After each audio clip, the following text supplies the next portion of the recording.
Impeachment moves forward, but what if there's no cover-up and no quid pro quo? Plus, President Trump calls a whistleblower a spy. I'm Ben Shapiro. This is The Ben Shapiro Show.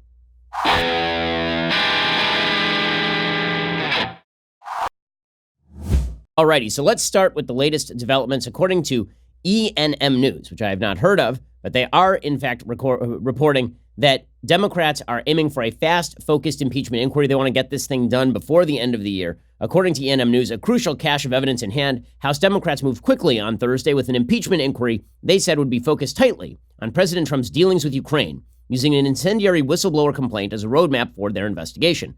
The complaint landed like a bombshell on Capitol Hill Thursday morning after its release by the House Intelligence Committee. Democrats quickly seized on its narrative of allegations against Mr. Trump, chock full of potentially damning detail, intriguing threads, and characters who could become witnesses in the nascent inquiry as an outline for their work. After months of plodding investigation to determine whether they had grounds to impeach Mr. Trump, Democrats were working feverishly to build a case on the Ukraine matter, with some lawmakers saying they could move within a month or 6 weeks, possibly drafting articles of impeachment by the end of October. And so in a second, we're going to go through the actual allegations because, as I have been saying all along, there are only a few theories of impeachment that even theoretically work. One is quid pro quo, right? That's an actual theory of impeachment. The president committed some sort of actual crime of bribery in which he held back Ukrainian military aid and made clear to the Ukrainians that this was unless they investigated his chief political rival in the 2020 election, as he saw it, Joe Biden, right? That'd be the quid pro quo argument. Then there was the cover-up argument. That was the idea that the Trump administration had tried to cover up the so-called quid pro quo or tried to cover up illegally materials that Congress should have. And that goes back, that theory, to the Watergate cover-up is worse than the crime theory of impeachment. And then finally, there was the kind of miasmatic theory of impeachment. And the miasmatic theory of impeachment is President Trump is generally corrupt. We don't like him so much. And so we'll sort of suggest that generally he shouldn't be telling the Ukrainians to dig up dirt on his political rivals, even if he is not withholding U.S. taxpayer dollars or using his power as the president to do this sort of stuff. And that theory really does not hold water because the fact is the presidents are constantly talking in both their capacity as presidents and as candidates. Barack Obama did this famously in 2012 when he said to Dmitry Medvedev, then the president of Russia, that he would give the Russians flexibility after the election if they would back off for now. Was that an abuse of his power? Yeah, kind of. But did that mean it was impeachable? Probably not, because the president does have wide powers inside the purview of foreign policy. Okay, with all of that said, the going theory here is that if the Democrats impeach Trump and it's on weak grounds, then it sort of hurts them. And the polls are not showing that so much. The polls have immediately shifted in favor of impeachment, not totally, but at least it's now even support, which is what you would expect. Because the fact is that as soon as Democrats launch something, then people who are generally opposed to impeachment, suddenly a bunch of Democrats snap into place and they are very much in favor of impeachment. And all the Republicans rallied to Trump's defense. So basically, his approval ratings mirror his support against impeachment. And then there are like 17% of the American population, 15 to 17% of the American population who don't know enough to know the answer as to whether Trump should be impeached or not. Okay, the latest poll on this comes courtesy of Morning Consult. According to Morning Consult, voter support for impeachment matched its highest point of Donald Trump's presidency as he faced a whistleblower allegation that he pressured Ukraine's president to investigate former Vice President Joe Biden, with more impeachment supporters than ever before saying he committed an impeachable offense, according to Morning Consult political polling. The new September 24th to 26th poll of about 1,600 registered voters, conducted as Nancy Pelosi endorsed an impeachment inquiry and details emerged about the president's pressure on Ukraine, found the public divided at 43% on the question of whether Congress should begin proceedings to remove Trump from office. Okay, so that's not even a divide on impeachment itself, right? That's a divide on whether they should begin proceedings. So a lot of folks are like, okay, we can begin proceedings, but where are we on total impeachment? That is, however, a net swing of 13 percentage points in favor of impeachment since a poll conducted over the weekend. The figure for support rose 7 points. The opposition dropped 6 points. Now, that is what you would expect given the massive amount of media coverage that has attended the Ukraine story. Most of the shift occurred, a lot of the shift actually occurred among Democrats. There's a 13-point shift in favor of impeachment among Democrats. There's about a 6-point shift in favor of impeachment among independents, and about a 5-point shift among Republicans in favor of impeachment. Those numbers nearly matched an August 2018 poll conducted as Paul Manafort, Trump's former campaign chairman, and Michael Cohen, his ex-personal lawyer, were both convicted of crimes stemming from the Mueller investigation. In that poll, 42% of voters supported impeachment, 42% opposed it. So in other words, every time there's a story that raises above the waterline with regard to impeachment, people are immediately split half and half. Okay, but as the details come out, we tend to recede back into, we're not so up for the impeachment thing. And really, if you want to get rid of him, then what you could do, if you really want to, is you could, let us vote. And I think that's where we will end up. I think that as time goes on, the American people are less and less likely to support impeachment and more likely to say, guys, looking at the calendar, it's already the end of September. I mean, we're basically 13 months out from an election here. If you can't hold on for 13 months, I don't know what to tell you. He'll get to more of this in just 1 second. First, let's talk about how you shave in the morning. So one of the things that I really despise is having to go to the local drugstore and pick up razors. Why? Well, there are 1,000 different options. They are very overpriced, and there are a bunch of products, and I'm not sure which one is the best product. Well, this is where Dollar Shave Club comes in. Dollar Shave Club helps make your life easier. They take out the guesswork, and they guarantee you quality shaving products. And Dollar Shave Club, it's way more than just razors. They've got you covered head to toe. They've got everything you need to shower, shave, style your hair, brush your teeth. It's great to have that one-stop shop for all of your grooming needs. And they have all sorts of great stuff. They've got the Amber Lavender Body Cleanser. It is delightful. It smells wonderful. And Dollar Shave Club can keep you automatically stocked up on the products you use. You get what you want whenever you need it, whether that's once a month or a few times a year. I never have to waste time at a store trying to shop the aisles or wait in line. As a Dollar Shave Club member, I know what I'm getting is the highest quality. And again, I'm a misanthrope. I don't like leaving the house. So one of the things I like is making sure that I've got everything I need without having to jaunt on down to the local store. Right now, you can put the quality of Dollar Shave Club's products to the test. Their ultimate shave starter set has basically everything you need for that amazing shave. They got the executive razor, the shave butter, the prep scrub, the post-shave dew.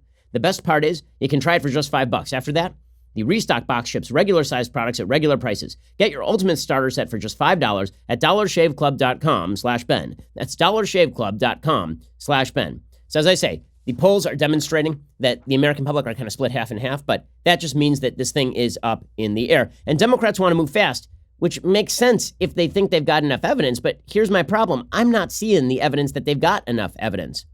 Multiple Democratic lawmakers, according to the Washington Post, are suggesting that there is no formal timeline for the inquiry, but the need for speed comes as Nancy Pelosi is under pressure from vulnerable freshmen to keep the investigation narrowly focused and disciplined. And this means that all of the swing district Democrats are saying, let's get this thing done, because at the very least, if it goes sideways, we still have a year to recover from the fact that the impeachment effort went sideways. The emerging strategy of a rapid investigation focused mainly on the explosive accusation that Trump urged Ukraine's president to dig up dirt about a political rival comes as lawmakers prepare to leave Washington on Friday for a 2-week recess. In addition to Trump's call, a whistleblower complaint claimed that unidentified White House officials tried to keep the conversation a secret within the government. Pelosi told reporters earlier in the day, the consensus in our caucus is that our focus now is on this allegation. This is a cover-up. So this whole thing now is about Ukraine. It's not about anything else. It's not about Russia. It is not about emoluments. It is about solely, apparently, and completely the Ukraine allegations. Okay, so now we arrive at a serious question, which is whether the Ukraine allegations are actually the grounds to go after President Trump. Whether the grounds, number one, whether they are legitimate, and number two, we do have to ask, because of the way in which this came up, whether this might be a setup. Now, I think that the whistleblower, and based on the evidence right now, the whistleblower heard something he thought was suspicious, reported it up the chain, but, there is a caveat, and that is that Representative Adam Schiff is someone who I believe to be deeply corrupt. And the reason I think that Adam Schiff is deeply corrupt is not because I think somebody's paying him off, but because I think he will cut any corner, bear any burden in order to get President Trump. And that was evidenced by his behavior during the Trump-Russia investigation, during which he went on television each and every night and claimed that he had somewhere hidden in the back room, he had his secret information that was certainly going to get Trump. Over and over and over, every night on CNN, there's a bombshell coming. There's a bombshell coming. And then here came the bombshell, and it was nothing, right? There's nothing there. And so Schiff has now shifted his focus to the Ukraine investigation, and this has led him to do things like what he called a parody conversation, where he basically made up a conversation between Trump and Ukraine and claimed that that is what the tenor of the conversation was without proper evidence. And it would raise serious questions to me about the whistleblower. It would raise serious questions about the nature of the whistleblower if it turned out that the whistleblower didn't go through proper channels. So far, the honesty of the whistleblower is only in question. It's only in question with regard to whether he followed the proper protocols. If he followed the proper protocols, there's really nothing to see here, right? And so what you see is Joseph Maguire, the acting director of national intelligence, testifying yesterday that he believes that the whistleblower did the right thing. You don't have any reason to accuse them of disloyalty to our country or suggest they're beholden to some other country, do you? Sir, absolutely not. I believe that the whistleblower followed the steps every step of the way. However, the statute was one in this situation involving the President of the United States, who is not in the intelligence community or matters underneath my supervision, did not meet the criteria for urgent concern. Well, I'm just asking about the whistleblower right now. I think the whistleblower did the right thing.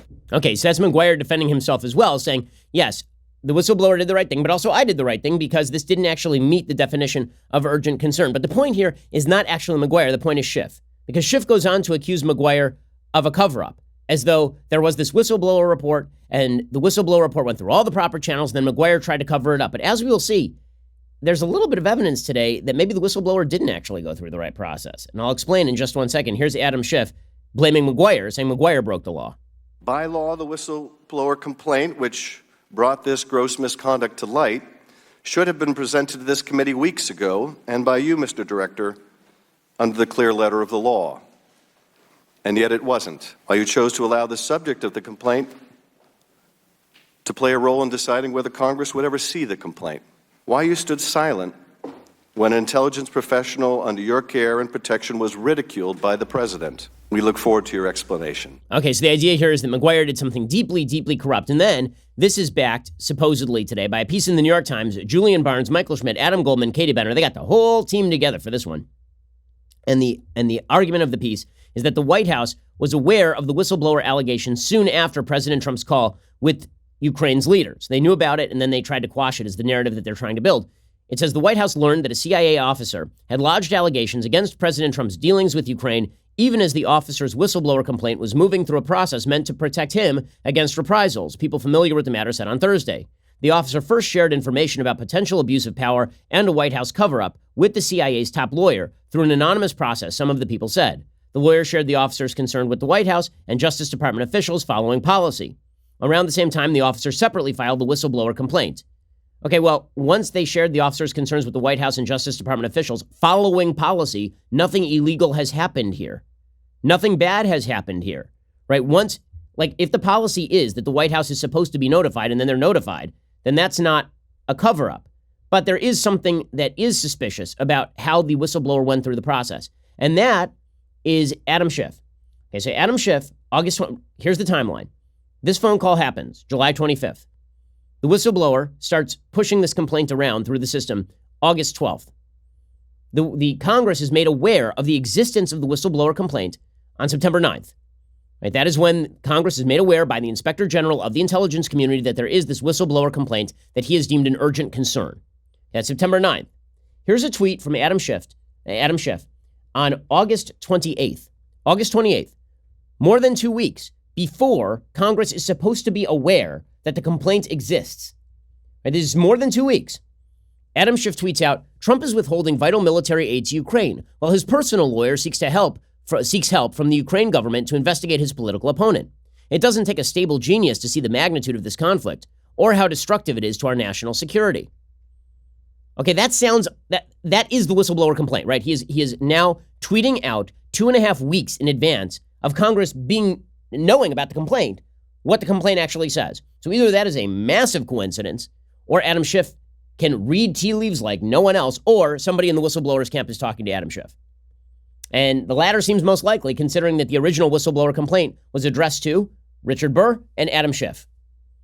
So what that means is that all of the talk about the whistleblower going through proper procedures and protocols, which is what Maguire said he did, that raises some questions about whether or not this actually was more than that and may, in fact, be a politically motivated hit in which the whistleblower went around the proper procedures and protocols and directly started coordinating with Adam Schiff, just in time for Adam Schiff to blow this whole thing up. You know, why does that matter? Well, it matters as to the credibility of the whistleblower. It matters as to whether we consider the whistleblower a true whistleblower who saw something disturbing and decided to elevate it up the chain using protocols, or whether the whistleblower was, in fact, a partisan who was coordinating with fellow partisan Democrats in order to put together a sort of thinly sourced story that is impeachable conduct on the part of the president of the United States. Now, in a second, we'll see the Democrats are very enthusiastic about it, but as I say, there are three there are three theories of impeachment. All three are kind of falling apart on impact. I mean, like within a week of the allegations first breaking. I'll explain in just 1 second. First, let's talk about the fact that when you're driving around on the road, you look at all the other cars on the road, and then something in your car busts. And you think, okay, well, where can I go to get this exact part?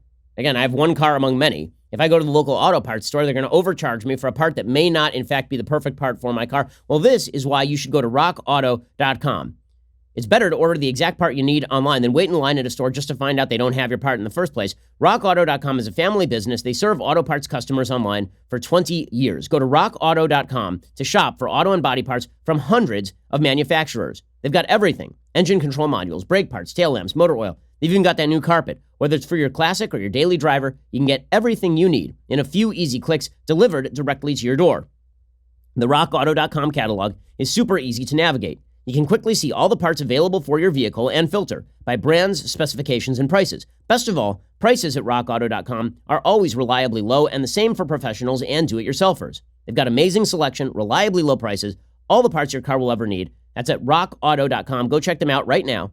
See all the parts available for your car or truck and write Shapiro in their How Did You Hear About Us box so they know that we sent you. Again, write Shapiro in their How Did You Hear About Us box so they know that we sent you. Okay, so the Democrats are going to ignore for the moment whether or not the whistleblower followed appropriate protocols. That Schiff tweet, to me, raises some very serious questions about that.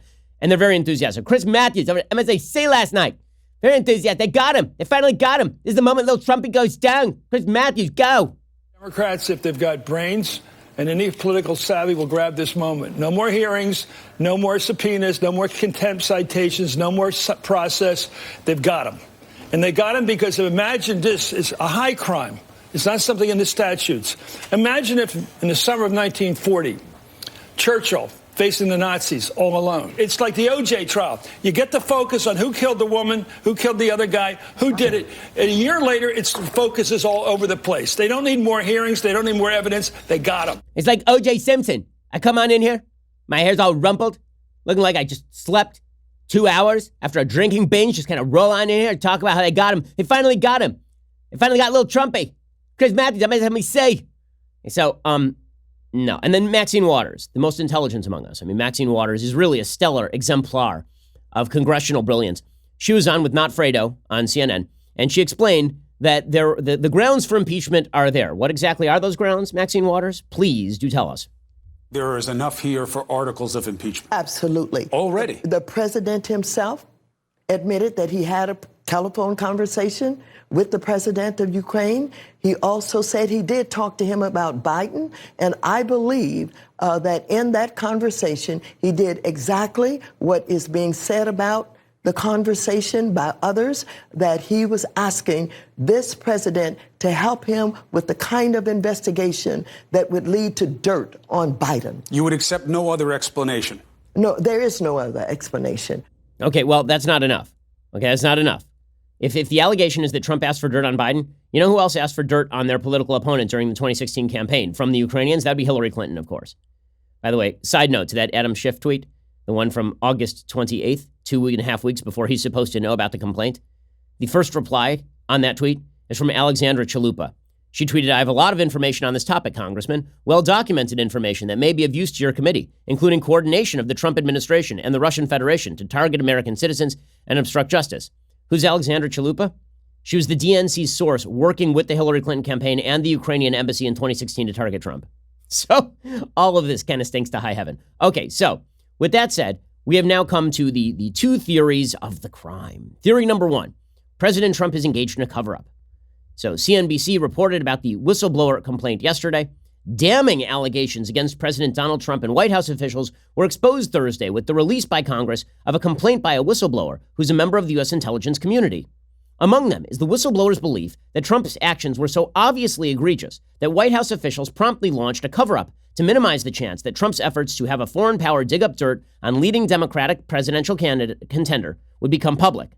The complaint says that more than a half dozen U.S. officials provided information detailed in the report over a 4-month period.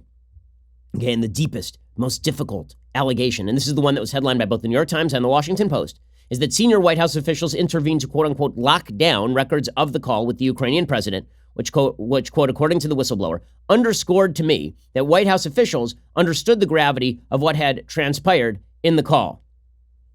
And so that is the allegation, that White House lawyers directed White House officials to remove the electronic transcript of the Zelensky call from the computer system where such transcripts are normally stored. The transcript was then loaded into a separate electronic computer system that is otherwise used to store and handle classified information of an especially sensitive nature. Okay, so the claim here seems to be twofold. One is that it's somehow a violation of law for Trump to store a transcript in one place versus another place. That's crap. The president's the head of the executive branch. He can store this information however he wants. He can classify, he can declassify. There is no regulation on the books, there is no law on the books that suggests that Trump has to hand around transcripts of confidential conversations that he has with foreign leaders to everybody in the executive branch. So that is not in and of itself a law-breaking activity. So the claim has to be instead that President Trump specifically hid this conversation because he was afraid that this conversation was going to get out. So it's not criminal for him to hide the conversation, but it is indicative of a mindset in which he felt he had done something wrong and in which his lawyers felt he had done something wrong. There is only one problem with this story. That problem was uncovered by none other than Josh Dowsey and Carol Leonnig over at the Washington Post. And they don't understand what they did in this piece. Because they have a piece today called "Effort to Shield Trump's Call with Ukrainian Leader Was Part of Broader Secrecy Effort." So everybody is going to studiously ignore the points of this article. But this article completely eviscerates the argument that Trump was covering up the Ukrainian phone call because this phone call was specifically bad. What does this article says? And what does this article say? It says that it was common practice in this White House for years to hide the transcripts of phone calls with foreign leaders. Why? Because they figured that the administration was leaky. Why would they figure the administration was leaky? Because the administration's leaky. Because this Ukrainian transcript was immediately circulated to the extent that some rando in the CIA apparently got a hold of the basic idea of it with specifics broad enough that he could file a whistleblower complaint. You wonder why maybe Trump wanted to keep his conversation secret? Maybe because he doesn't trust people in what he calls the deep state. And for good reason, meaning there are career employees in the intelligence community and inside the State Department and inside his own administration who don't like him and would like to leak that information to the public. And so for years, this is the Washington Post, not me, for years, Trump has been taking this sort of stuff and putting it in secret compartments, which means that this specific conversation is not the rationale for the hiding. He's been hiding this crap for years, not because he's corrupt, but because he's sick of being leaked on. Here's the piece from the Washington Post that completely destroys the cover-up narrative that Democrats are pushing today. First of all, the cover-up narrative makes no sense. It really doesn't. I mean, what is the cover-up exactly? He's covering up a transcript that he released this week to the public that both you and I have read, that he's covering up the whistleblower complaint that we read yesterday on the air. It's a bleep cover-up. I mean, it's a crap cover-up right there. That is a crappy cover-up.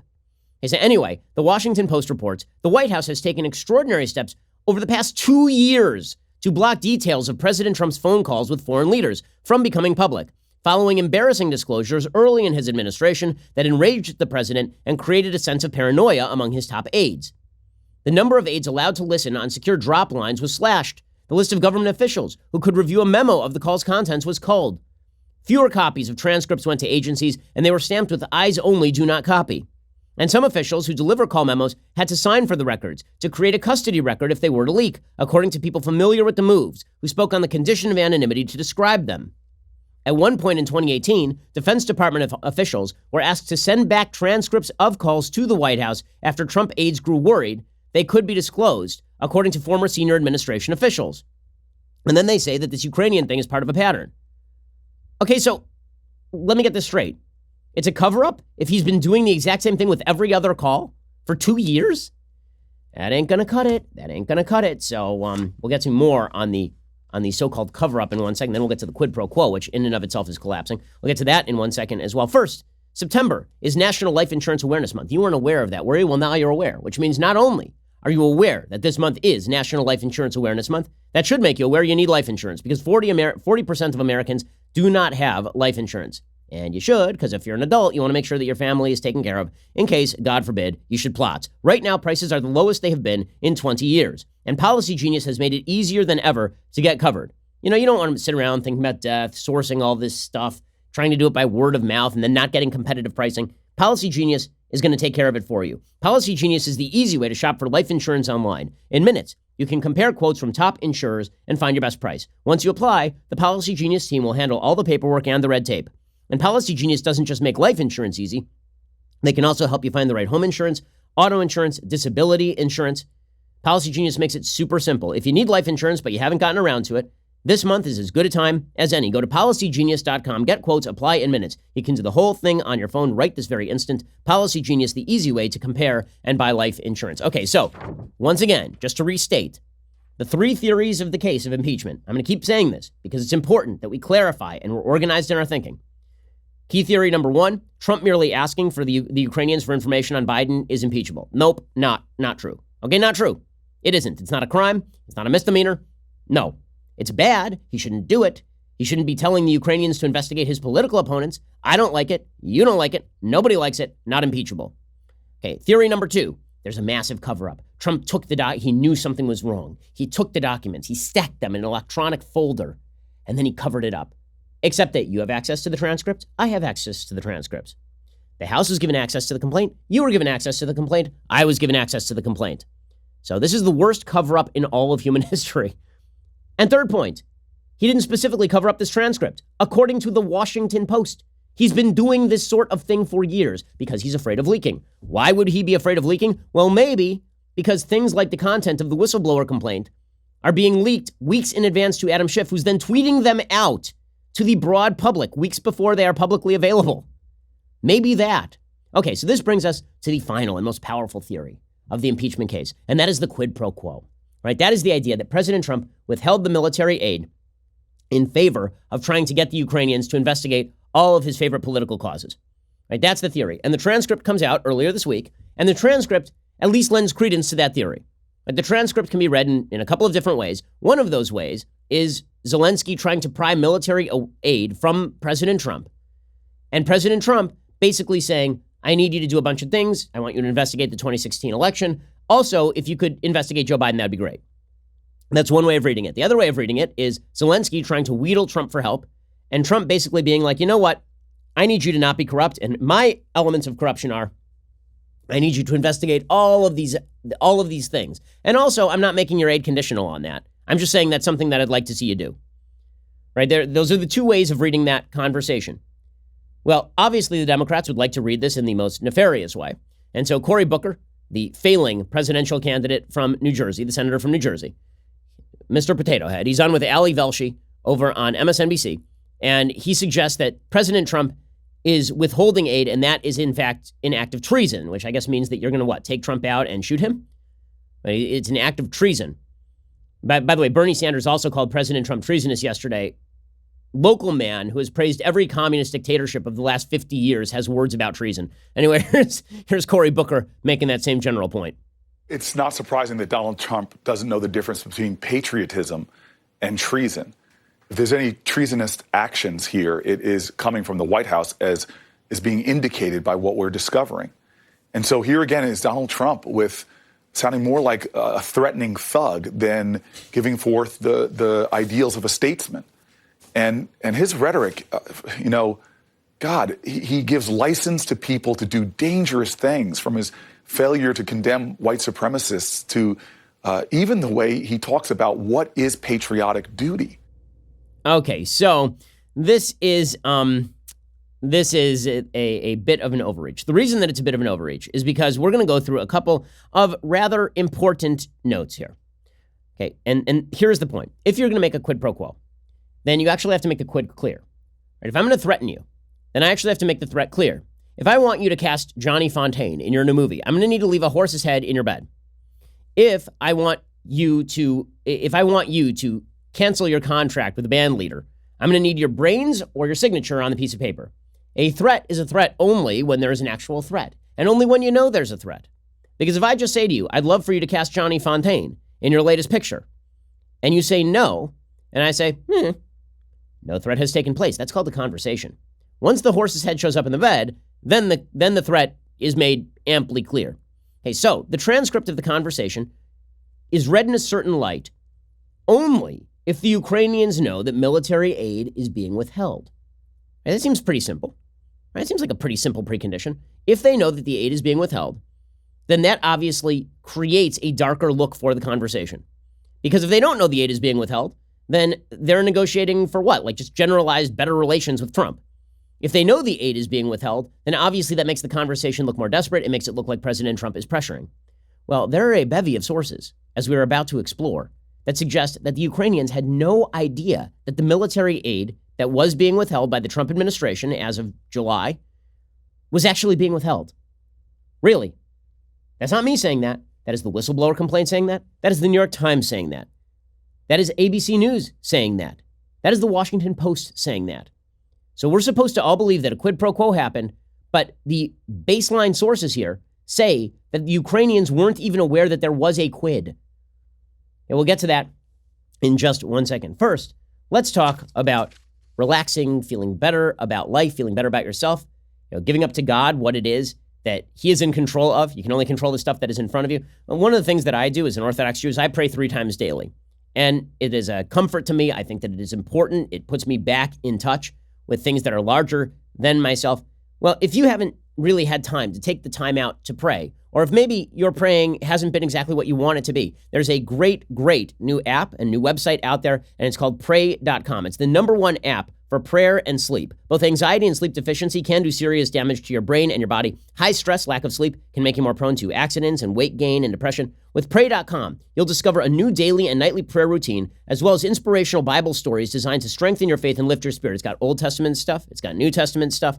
Pray.com gives you motivational daily prayer plans, private and inclusive prayer communities, relaxing bedtime Bible stories that can help you fall asleep. I remember I used to have insomnia problems when I was over at Harvard Law School, and I'd call up my dad, and he would say, why don't you pray a little bit?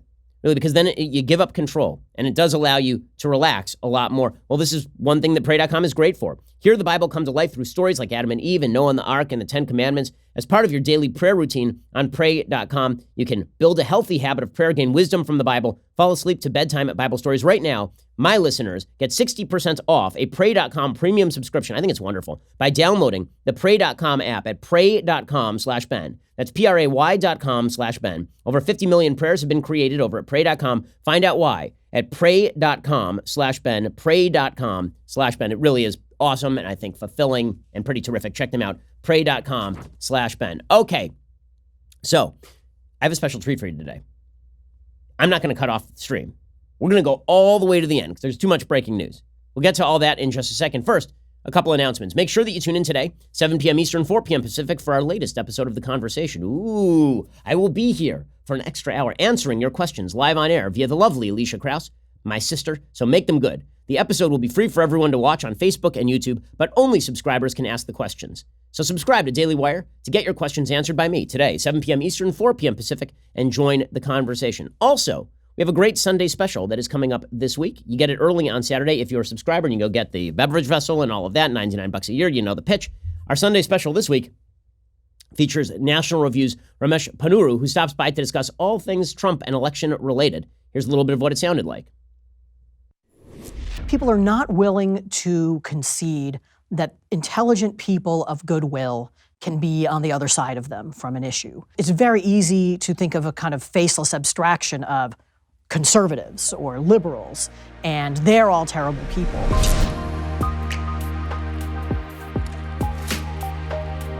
Okay, so go check it out. It really is great. We have so many good Sunday specials coming up.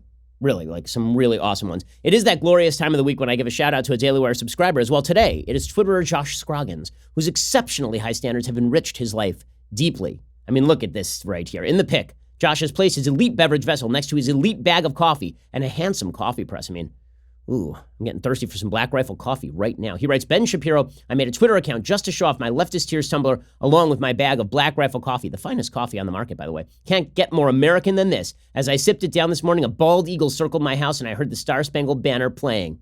That's right. That's incredible. Folks, this is why you should subscribe. Don't take my word for it. Take Josh's and the bald eagles and the wind. Thanks for the pick. Keep it up. All sorts of good stuff happening over here. Please go and subscribe over at dailywire.com. We appreciate it. It helps us helps us bring the show to you every day, keeps our otherwise unemployable employees employed. Go check us out over at dailywire.com. We're the largest, fastest growing conservative podcast and radio show in the nation.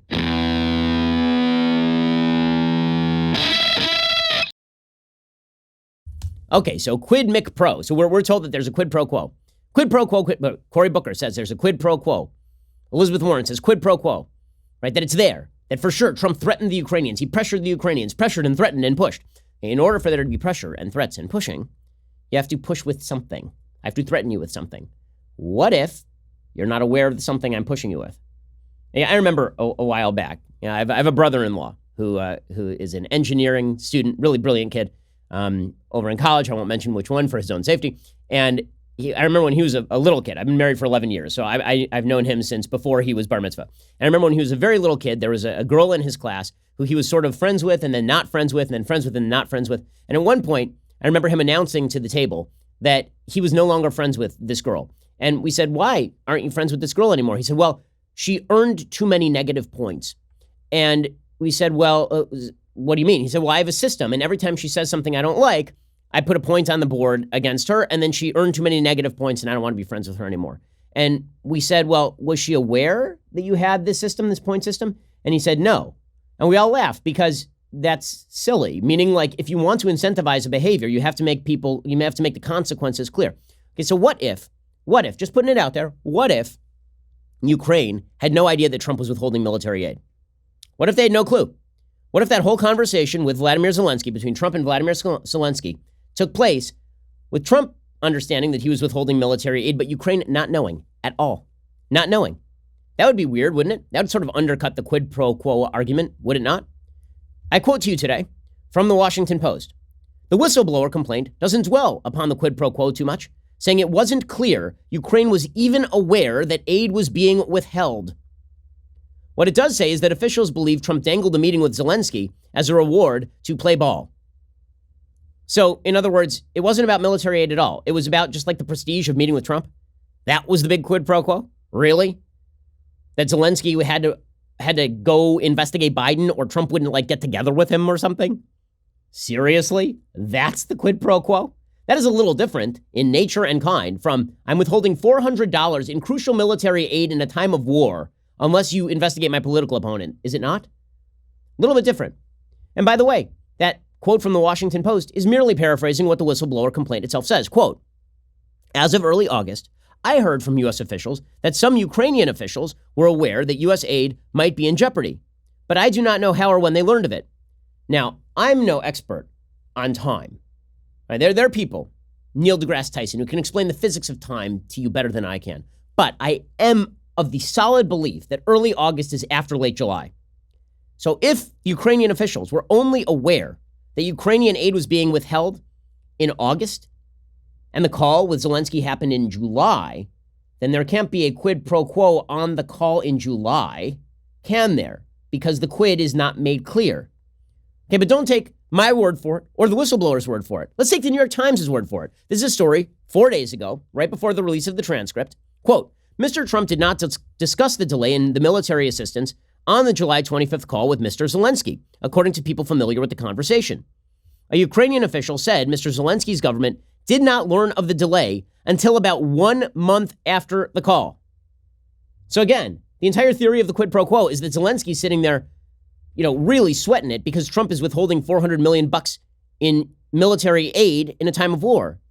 I mean, that was what Chris Matthews said, right? That this is just like 1940 if Churchill was fighting the Nazis and the United States tried to pressure Churchill to investigate domestic political opponents, to receive aid during Lend-Lease or something.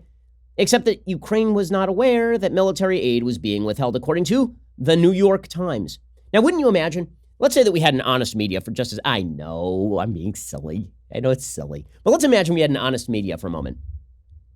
It seems that there would be a few questions they'd want to pursue in this investigation. One of them, a serious question, would be, did you even know that military aid was being withheld when you were talking to Trump? If the answer is no, it's going to be kind of hard to claim a quid pro quo. And it turns out that ABC News did try to follow this rabbit hole, and it ended up completely blowing up on them. According to the Washington Free Beacon, an ABC News report that an advisor to the Ukrainian president said any communication with President Trump had to include discussion of former VP Joe Biden, published Wednesday night, fell apart within hours. ABC credited its scoop to Sergei Lyshenko, a former member of Ukraine's parliament and a former advisor to Ukrainian President Vladimir Zelensky. Lyshenko now disputes the story, denying he told ABC News that discussion of a potential probe into the Biden family's business activity in the country was a precondition for communication with Trump. ABC quoted Lyshenko as saying, quote, "It was a clear fact that Trump wants to meet only if Biden case will be included." According to ABC, he added the Biden case was raised many times and Ukrainian officials understood. I quoted this story yesterday on the show because this was a very big story. Just hours after it was published, Lyshenko rejected the story. He told Radio Free Europe and Radio Liberty's Christopher Miller he did not tell ABC that insistence for leaders to discuss the Biden probe was a precondition for the call. Lyshenko also spoke to BBC's Jonah Fisher, who added that the former Ukrainian official, learned of the quid pro quo rumors only from media reports. So in other words, what happened here? This guy heard the media rumor mongering about a quid pro quo, and then he was asked about it, and he's like, sounds plausible. And then the media ran with that and said, oh, he's a source. He has inside information. There was a loop, an informational feedback loop. Unbelievable. Okay, so we now have no information who that Zelensky even knew. Like, all we need is Zelensky saying the other way, right? There are no Ukrainian sources to this point of whom I am aware saying that they knew that military aid was even being withheld when Zelensky has his conversation with Trump. I mean, that pretty much takes that quid pro quo case and trashes it, doesn't it? Or at least it severely damages it. So in the last 24 hours, the quid pro quo case has started to collapse in on itself like a dying star. And the cover-up case, which already was super weak since all the materials are publicly available, it now turns out that was completely exploded by the Washington Post, pointing out that, oh, by the way, it wasn't just the Ukraine conversation that Trump was attempting to hide. He's been hiding all his conversations. Okay, well, unless you think Trump was trying to bribe everyone on earth, then maybe that's just common practice. And maybe the reason it's common practice is because Trump correctly is afraid that people inside the administration do not like him and want to leak information about him to Democrats and the press. I mean, I don't like, so Trump yesterday, he got in a lot of hot water because he was talking about the whistleblower and people who had talked to the whistleblower, and he was ripping on so-called spies. Right? He said that these are they whistleblowers or are they spies? Spies need to be punished. Here's President Trump going off on it. I want to know who's the person that gave the whistleblower, who's the person that gave the whistleblower the information? Because that's close to a spy. You know what we used to do in the old days when we were smart, right? With spies and treason, right? We used to handle it a little differently than we do now. Okay, so obviously, you don't want the president of the United States going out there and saying that whistleblowers are like spies and should be shot. I will point out that Bill Weld did say that the president is a traitor. The penalty for treason in the United States is still death. Cory Booker said the same thing. But do you want Trump saying that? No. However, his ire about the whistleblower, it's really not justified unless you believe that the whistleblower is a leaker. Unless you believe that the whistleblower did not follow proper protocol. Now, the acting DNI said that he thought that the whistleblower did follow proper protocol. But to go back to that Schiff tweet from August 28th, I'm wondering where he got that info, guys. It's a little weird. It's a little weird that Adam Schiff, 2.5 weeks before the existence of this intelligence complaint, the whistleblower complaint, was even reported to Congress, Adam Schiff was tweeting out its contents. That makes me think that maybe, just like with the Mueller report, just like with the people in the FBI who didn't like Trump, that maybe there are, in fact, people inside the administration who do not like Trump. And that when a transcript is disseminated and they interpret it in the worst possible way because they honestly don't like Trump and they honestly think he's corrupt, and then they all talk about it with each other, and then that is formulated into a whistleblower complaint, and then that whistleblower complaint is leaked to Democrats in advance of going up the chain, that's a problem. That is a problem. Okay, you don't want and it's by the way, it's a bipartisan problem. You don't want the president's private conversations with foreign leaders being subjected to congressional scrutiny at every turn. You cannot have a functioning foreign policy that way. Congress has the power to declare war, but the president has to have confidential discussions with foreign leaders all the time. It was true of Barack Obama. It was true of Donald Trump. It was interesting. Yesterday, there was a woman who called in and she said, to the radio show, and she said, President Trump, he's constantly in this gray area, right? All these conversations show him in this gray area. And then another caller called in and said, well, you think Obama wasn't in a gray area when he was like talking with Iran? It turns out that the president is constantly operating in this sort of fuzzy gray area when it comes to foreign policy. Now, Trump may step into the dog do on a regular basis. He may bring his bizarre sense of what is important, like CrowdStrike stories, into conversations with Ukraine. But is he acting wildly out of concert with former presidents who are constantly negotiating with foreign adversaries and foreign allies for information, for things we want them to do? Now, we don't know in many cases because those transcripts aren't made public. And Trump, because he is worried, correctly so, about people inside the executive branch who don't like him, has been hiding this stuff for years. And then, by the way, again, it's not a cover-up if you say to him, Mr. President, turn it over. And he's like, okay, here. That's not a cover-up. That's not a cover-up. So here's where we are. There is no quid pro quo that we are aware of.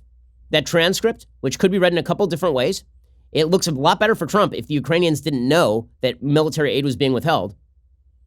And also, the cover-up thing is just not a thing. So where's the impeachable offense again?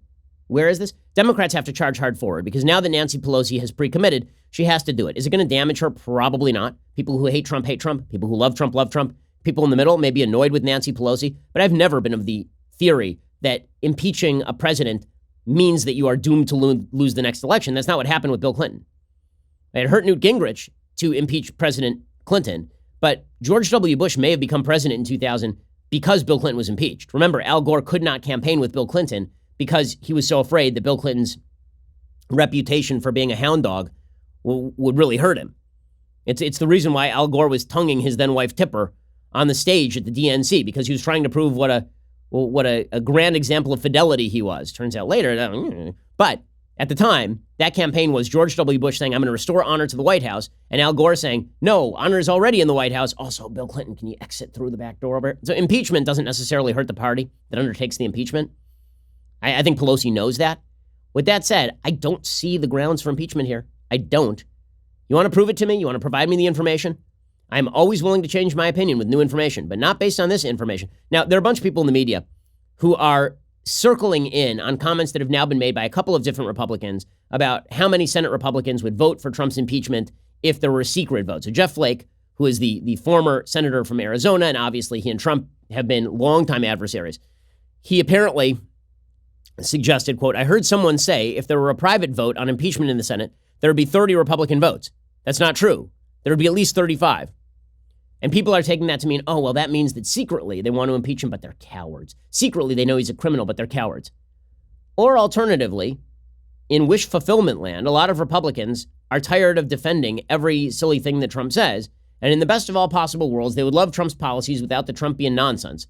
But that does not mean that they would actually vote to impeach him. Right? That hypothetical makes no sense. If voting in the Senate were secret, then you could simply vote for anything that you wanted. The whole point of a representative democracy is that we know how people vote so we can make them answerable to us. If I could get everybody in our office together and we could all take a secret vote on how many of them would like to kill me and take my money, I have a feeling it would be fairly unanimous. However, that does not mean that if we took an open vote, the feelings would be the same, because there are consequences to voting and there are standards that have to be upheld when it comes to voting. What a dumb line. And the media have been following that line. Oh, well, this means that the Republicans, they really want to impeach Trump. Okay, no, what it really means is that a lot of Republicans are annoyed with having to defend Trump all the time. I'm sure that is true. I'm sure that, by the way, I'm sure that was true the day after he was elected. I'm sure that if Republicans had the magical ability in the Senate to snap their fingers and make Trump be replaced by Mike Pence on January 21st, 2017, they would have done it. I'm sure they would have. Why? Because it makes their life easier. Because then they don't have to deal with whatever nonsense Trump is saying on Twitter in their Senate elections. But that's not how the system works, nor is that how the system should work. Now, meanwhile, Rudy Giuliani, I will say, White House, Mr. President, stop sending Rudy Giuliani on TV. It's a very bad idea. Rudy Giuliani's terrible on TV. Stop it. Turning into Jim Gaffigan over here. Stop it. Okay, Rudy Giuliani was on Laura Ingram's show suggesting that he is the real whistleblower. Like, what is the point of having Rudy Giuliani on TV? We don't have to do this. The president is pursuing what the Washington Post today has called a scorched earth defense policy. It's not necessary. It was not necessary with Mueller. It wasn't. You know why? Because they didn't have the goods. If they don't have the goods here, it ain't going nowhere. And sending out Rudy Giuliani to rail at the wind, a la King Lear, in his crazy stage is not actually a great idea. Here's Rudy Giuliani shouting about how he's the real whistleblower. I actually think they should all congratulate me, because if it weren't for me, nobody would have uncovered and faced massive corruption by the Vice President of the United States. In fact, I'm a legitimate whistleblower. I have uncovered corruption that this Washington swamp has been covering up effectively for years. And his State Department asked me to do this. So, Mike, if you're unhappy with me, I'm sorry, but I accomplished my mission. Okay, so again, this does raise, again, there are a couple of outstanding questions that the Trump administration should answer. Why is Rudy Giuliani being deployed by the State Department to Ukraine is a big one. Like, isn't that, like, I said all along, there are two questions I don't know the answer to. Why Trump withdrew aid from Ukraine in the first place? I think that should be answered. And two, why the hell is Rudy Giuliani being deployed by the State Department to Ukraine? So I'm not saying they're not questions that should be answered by the White House. I'm saying that the burden of proof is on Democrats, and so far, their entire impeachment case hinges on either a cover-up that doesn't exist or a quid pro quo of which, by best sourcing, and I'm talking New York Times, whistleblower complaint itself, Washington Post, ABC News, the quid pro quo was not even made, like, the Ukrainians weren't even aware of it. So you're going to have to do better than that. Also, Trump should, like, really stop. Why is Rudy Giuliani on TV? Like, what? Okay, time for a couple of things that I like. So, thing that I like, number one today. So, as you all know, we advertise with Birch Gold Group advertises with us. And I had the opportunity to sit down with Phillip Patrick yesterday and talk a little bit about the reasons why you might want to invest in precious metals, at least take some of your money and diversify a little bit. Here's what it sounded like. Well, as you know, we here at the Ben Shapiro Show are big fans of Birch Gold. Why? Well, because I know the people at Birch Gold and they are reliable. They're going to give you all the information that you need about investing in precious metals. As it turns out, now is a very good time to invest in precious metals, thanks to all the uncertainty and instability. Here to discuss all of that is Phillip Patrick. He's the precious metals specialist over at Birch Gold Group. Phillip, thanks so much for joining the show. Really appreciate it. Thanks for having me. So why don't you explain kind of where we are in the market? So last time we chatted, we were talking about the inverted yield curve and the possibility of a market downturn. So where do we stand with that particular factor? Yeah, last time I was on, it was back in December, and there was a partial inversion of the yield curve, essentially on the 3 and the 10-year Treasury. Recently, we've seen a full inversion, which is the 2 and the 10. That is essentially a major indicator of recession to follow. It means 2-year interest rates are currently higher than 10-year interest rates on treasuries.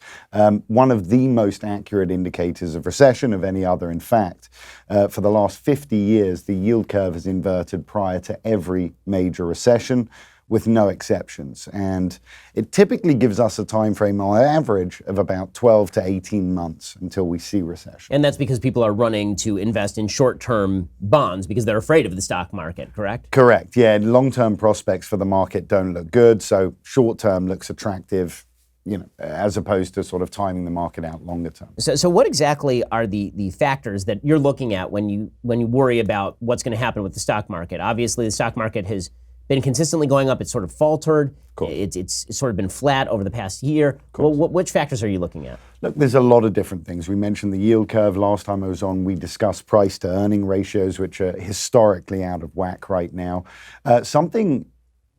Just looking at the market in general, it is cyclical, right? We can go back almost as long as we like to see that. It'll grow aggressively, but also correct almost as a rule once every decade. This is now officially the longest bull market in history. Never have we seen 11 years of consistent and uninterrupted growth without correction. So I think timing alone is starting to tell us we've got a crash on the cards. And you were telling me before the show that you're actually looking at some indicators that corporate insiders, people who know a lot about companies, are selling their stocks more often because they're looking at the market and they're pretty nervous about it. That's absolutely correct. I mean, we've seen institutional investors tend to have an uncanny ability to preempt a crash. We have seen significant insider selling of stocks recently. August, we saw $60 million a day. And August was the 5th month of this year that we've seen over $10 billion of institutional money flowing out of the markets. The only other time we've seen this sort of level was back in 06 and 07, the period before the last bear market in stocks and ultimately the 08 crash. So it's a real sign. So what is the best way, as if we didn't know, but what is the best way to protect yourself against this sort of stuff? Because there's a lot of worry about inflation of the currency in order to battle the possible economic downturn. President Trump keeps talking about lowering the interest rates, which obviously would have an impact on the currency and the levels of lending. Yes. So why should people look at precious metals as opposed to some of the alternatives? Look, gold and silver are strong safe havens. They perform during times of market correction. They're designed really over longer periods of time to hold value. I think, the key in this climate is very much to try and be preemptive. We mentioned institutional money flying out of the market recently. It did so back in 2006 as well.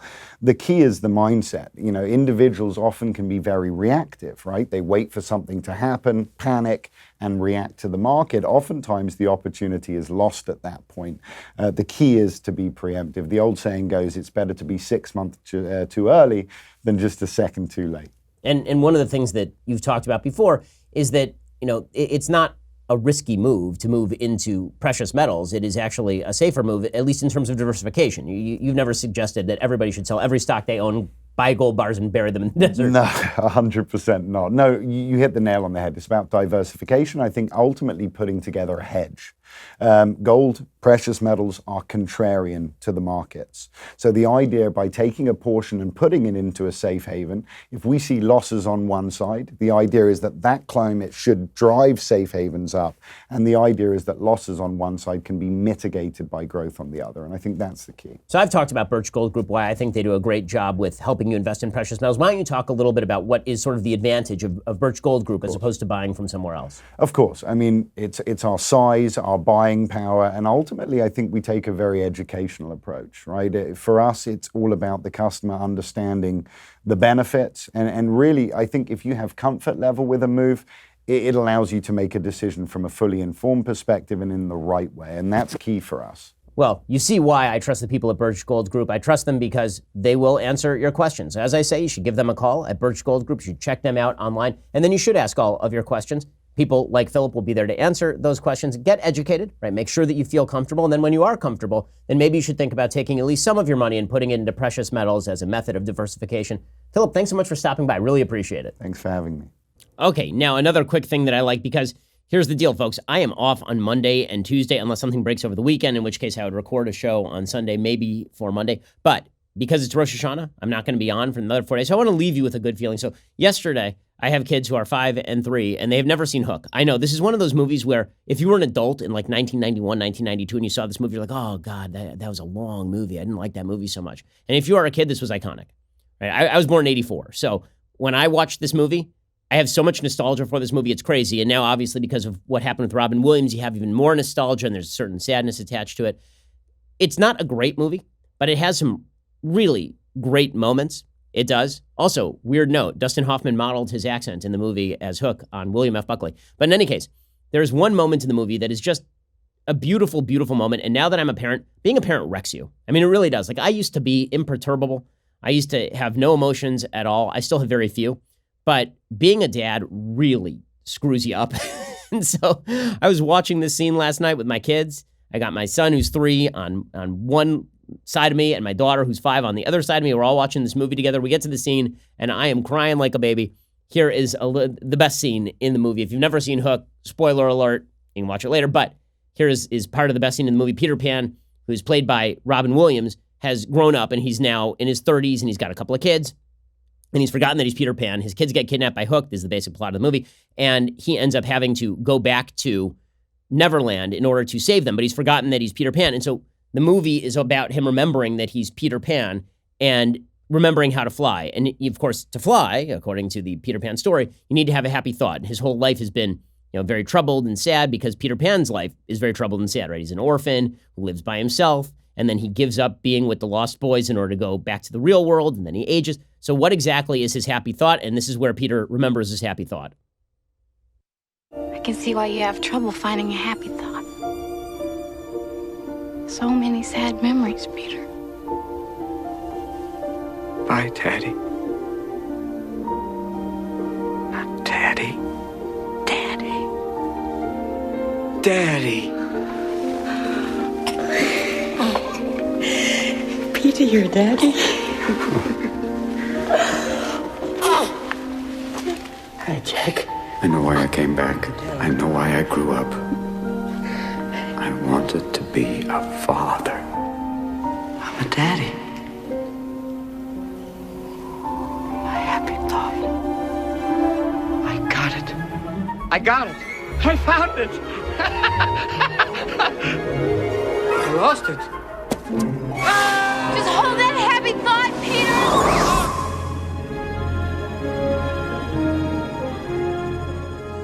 Peter. Okay, it's a great scene. And of course, this is when he remembers that he is, in fact, Peter Pan and he can fly and the whole deal. So it's, I'm telling you, being a parent, it totally changes your life. So if you're thinking about it and you're married, go make it happen. It'll make your life better, it'll make your life richer, and it'll completely wreck you emotionally. Alrighty, we'll be back here a little bit later today with a couple additional hours of content. Otherwise, we will see you here next week. I'm Ben Shapiro. This is The Ben Shapiro Show.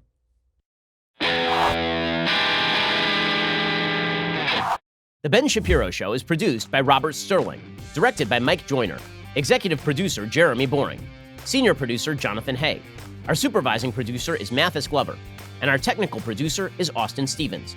Assistant director Pavel Wydowski, edited by Adam Sayevitz. Audio is mixed by Mike Coromina. Hair and makeup is by Jesua Olvera. Production assistant Nick Sheehan. The Ben Shapiro Show is a Daily Wire production. Copyright Daily Wire 2019.